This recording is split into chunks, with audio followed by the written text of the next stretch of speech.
Well, we have a pretty cool, special, limited edition watch to talk about today. But it's paired really nicely with this TJ Fisher, what he calls a half-dress Cobra, because it's also white. And I just think it was a good pairing. And I actually carried this the other day when I went out to Point Reyes Lighthouse with my girlfriend. Took a drive out there, a walk down to the lighthouse, 313 steps down, 313 grueling steps back up. So this is what I was carrying yesterday. Had a good time and all that. So let's set that off to the side because the star of today's show is this Borealis Sintra Randomrob limited edition. Okay. So if you buy a Borealis, they usually do come in a case like this. Had some little foam there over the watch. I have some extra links because, well, I sized it for me. And this is a cool little travel case that you could use for anybody's watch. I mean, it's a cool little case if you're wearing one watch and taking a second watch with you on a trip. I think that's a cool way to do it. And I'm going to throw my extra links over there out of the way and put this over here on the shelf because we really want to talk about this very cool watch. And I'm going to move the coin out of the way and we're going to talk just about this watch. So there's a white dial, Borealis Sintra. As I said before, we'll run through the specs. It's 42 millimeter case size, 47 millimeters lug to lug, 20 millimeter lug width. This very comfortable bracelet tapers down to about 18 millimeters. Overall thickness is 12.6. It is a domed sapphire crystal. That looks very cool. And there is no dive bezel. It's just the polished bezel of the case. So it looks really cool. It is using a Miyota 9055 movement. It weighs in at, well, you guys are going to hate me because I didn't do the gram conversion, but you guys can do that on your own. It's 5 ounces with all the links and 4.8 ounces sized for my wrist. 200 meter water resistance with the screw down crown. The crown size, because that's a thing, is 6.4 and it is a signed and lumed crown, which is a nice touch. The Miyota 9055 movement has a 42 hour power reserve. And it has BGW9 Lume, which we will show you towards the end. So here it is on my 7 1/4 inch-ish wrist. Let me zoom back out. It's a fun watch, as my girlfriend says. Summer fun watch. She really likes it. She digs it, actually. So this was limited to 50 pieces. I think I got it sized fairly good, and it's fairly centered, at least centered enough on my wrist for me. And it just has a friction hook there with a milled center section and stamped outer bits, parts and pieces. But it's got some polished bits and some brushed bits on the clasp. So the chamfers are kind of polished. The fold-over clasp is polished with my fingerprints all over it, and then brushing in the center with the B for Borealis on the clasp. All in all, Rob did a really good job in designing this. He picked some, the pop of orange. His logo is orange. He likes his white dial watches, and he likes orange. So I think it was very telling for his style. Almost has like the monster indices on some of these. There is no date, which is nice. I appreciate a no-date watch.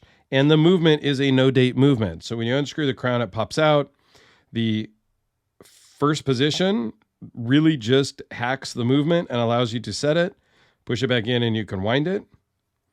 A little bit of a, not a gritty wind, but a little bit of a gritty wind. Not in a bad way. It's just, that's the movement. And it's a micro brand. It's not an Omega. It's not a Rolex. Like, it's a micro brand. So some of the things are going to be a little less refined. But the pricing is reflective of that. In the case, you've got brushed on the sides, some polished on the chamfers, these lyre lugs that are reminiscent of like an Omega. And that's where he took some of the styling cues from watches that he likes and that he's owned over the years, and kind of took the best features in his mind and put them into this watch. Couple things that, could have done maybe differently is on the fly adjustment. I mean, that's going to bump up the price, right? This was $550 and I pre-ordered it, paid half, paid the rest when it delivered, all that stuff, right? Limited it to 50. I ended up with number 25. I think what's really cool is he's got his logo on the back, some information about the watch. I think that's super cool.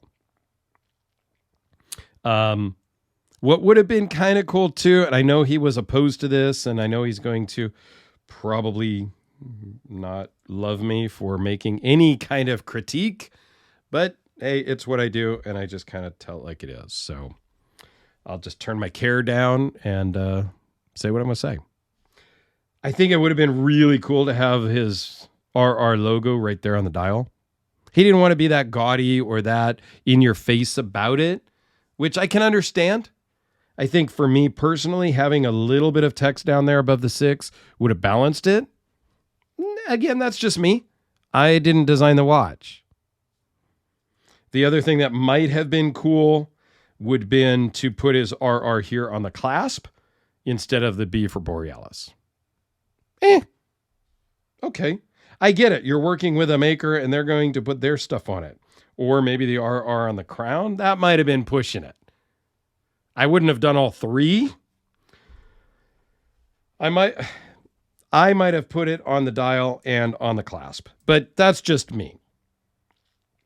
But I understand why he didn't, and I think it's very clean this way. For me, it would have just balanced a little bit better with a little bit of text above the 6.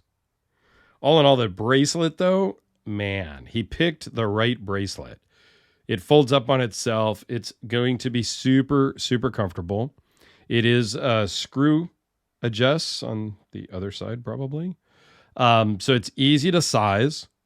You do have 4 micro adjustments here, so you can really kind of dial it in, which I had to do a little bit. But for me, it was easy to do. The case is soft. There's not any sharp real angles or anything, so it's a very comfortable watch to wear. And honestly, after wearing it all day yesterday and hiking down all the stairs and back up and whatnot, I really like it more than I thought I was going to like it. I was buying it to support a friend. Plain and simple. I was buying it to support a friend. I'm not saying that I'm above micro brands, but I don't wear micro brands a lot. We know that. I wear my Omegas and I wear my Rolex and I wear my Tudor. Like, I just kind of changed a little bit in my collecting. So I wasn't sure I was going to love this, but I was supporting my friend. So I bought one, of course, because that's what we do to support our friends. And surprisingly, I like it a lot more than I thought. And the fact that my girlfriend likes it is always a plus and a bonus to me. Not that all of my buying decisions are based on what her opinions are, but, it helps. I'm going to blast this with the UV light for just a second to make sure that it is charged up and then give you a Lume shot. And it might be a little bit more bright from my camera, but because the dial is not loomed, that's really just the camera kind of pulling that up. But the B is loomed on the crown. Just think of the dial being blacker and you'll have the look. The camera sometimes, it does what it does. I can only control it so much. But off to the side here, I did have a Spyderco that is also glow in the dark with green. So it got charged just from the overhead LED light. So anyway, I want to put a link to Rob's channel down below. You guys have probably all seen this already from Rob's channel. But for those of you guys that are not watching Rob's channel, here you go. It is discontinued. You can't buy it. 50 of them were already shipped. There's one on eBay for like a ridiculous $1,000 or something like that. If you really have to have one, you can go check that out. And then a couple of them is sold in a small Discord group. I don't know. People want to sell them. So a couple of them is sold, but I think it's very cool. Rob, congrats on making a cool watch and offering it out to your friends and others. Have a great day. Go check out Rob's channel if you are remotely into watches. Link will be down below.